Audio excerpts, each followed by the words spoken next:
kim məni qınayırsa, başına gəlsin.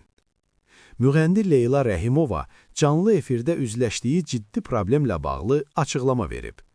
Milli Az xəbər verir ki, sənətçi rəngarəng verilişində övladlarının sənədləri ilə bağlı uzun müddətli çətinlik yaşadığını bildirib.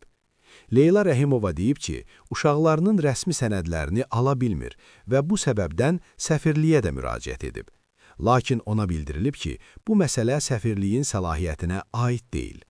Müğənni əlavə edib ki, vəkil vasitəsilə məsələni həll etməyə çalışır. Çünki övladlarının xarici sənədləri yoxdur. Hətta oğlunun ümumiyyətlə heç bir rəsmi sənədi mövcud deyil. İfaçının sözlərinə görə, bu problem gündəlik həyatda da ciddi çətinliklər yaradır. Həkimə aparanda belə sənəd tələb edirlər. Məhkəmədə məsələ ilə bağlı keçmiş həyat yoldaşıma müraciət olunub, o isə sənədləri itirdiyini deyib. Amma mən qanunla bu sənədləri alacağam, çünki atası vermək istəmir. Leyla Rəhimova onu qınayanlara da sərt cavab verib. O bildirib ki, məqsədi qalmaqal yaratmaq deyil, sadəcə övladlarının haqqını tələb edir. Mən burada tərbiyəsizlik etmirəm, haqqımı istəyirəm.